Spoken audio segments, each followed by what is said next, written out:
Just a quick update. Let you guys see the working garage. I got it to where I can work in it now. I know that makes some of you happy since no video has been posted, no action on the car, and the frame is in here. Actually, it fits better than I thought it did. Before when I measured it, I thought it was going to be like 6 inches from the dryer. But it's better to be over there away from her space. Welder fits. Got the big torches chained to the wall finally so I can use them. Even the derby motors are here. And trannys. I now have 3. The Chevy one, it's got some fire extinguisher dust still from the fire, and minor.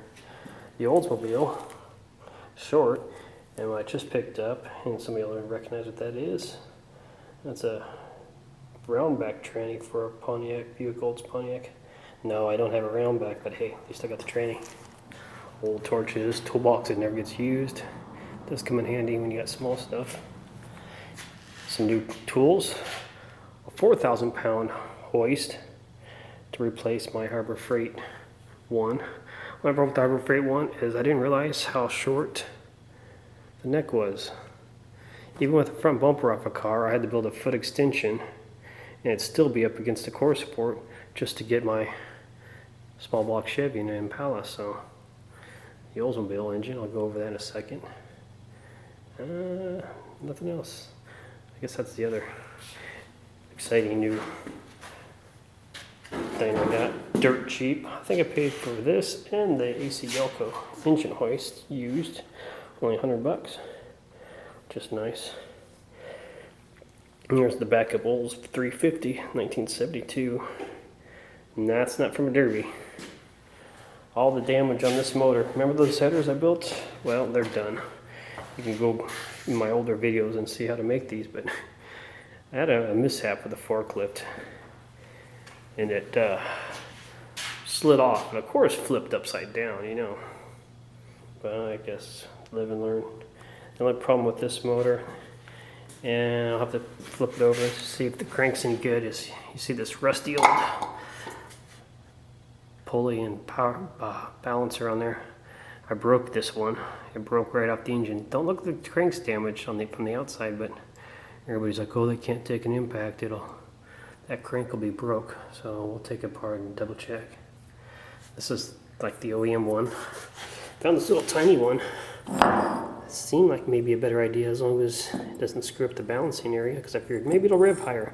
The other problem I thought was this thing's solid steel, where that was just cast and it's got a rubber bushing, so it just came apart. It didn't look like it, did too much damage. Basically just split here. And you know what? The big thing, I think the big problem was, I don't think the nut was on it. That's what you get for running a motor that somebody's messed with and you don't check everything. Pretty sure the nut was missing from it too, so that might have been another reason it broke. Motor mounts got ripped completely out, but they were bone stock, welded ones. Broke tip a little bit right here. It still has some threads in there, which will come across the next idea I'll let you guys in on. I need some information though too, because I don't have the right brackets. As you can see, this was one of my funky power steering pulleys brackets. I got all the OEM stuff hidden over there by this chop saw. I need to put it all on because I noticed these 2 bolts here and there's one missing. I wonder if these are used for anything important. Because my idea is, and I don't have it here, but you've probably all seen engine cradles. I want to come down like you do on an engine cradle here and then go across all these bolts down, and then just probably copy. I have a jig I used to find out where the bolt holes are on a small block Chevy mounts. Maybe just make a engine cradle for Oldsmobile engines. I'll do the same thing. Mine wraps under the oil pan, so your linkage can't hit it. Comes down kind of here to protect this a little bit, but mainly it comes down so you can weld a piece here, and you can weld it all the way across this piece that's attached here. So I'm hoping these bolts aren't used, or maybe the thing can be spaced out or something, and I can use these bolts. Kind of like a small block Chevy is the same way. Small block Chevy, they use the old 55 to 57 front engine mounts they had, but they're no longer used, but they leave them on all the later blocks, so that way when your motor gets shoved forward, it don't break all the gears. Small block Chevys are real bad about it. But I figured while I got busted mounts and that, if this motor is still good, I'll build one for this. Because there's no one out there, I didn't think, right now that sells an engine cradle for a Oldsmobile engine. I know, a lot of people are like, Oldsmobile engine ain't no good. Actually, since this is 72 350, didn't make it as a bomber engine because the compression ratio is right on the limit of within 10%. Still pretty good. It still pumps up 150 pounds on the high side. And same engine, that's my 307 Chevy. That engine has pretty good power, but these two engines, I ran the two cars, the 72 Impala and the 78 wagon at the same time. Both had 273 gears, both weighed about the same. But this engine was just ripping around the track. It was fast.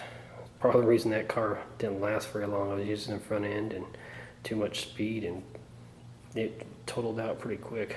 Couldn't back up because the steering column was broken. I had to hold it and blah blah blah. Should have stopped.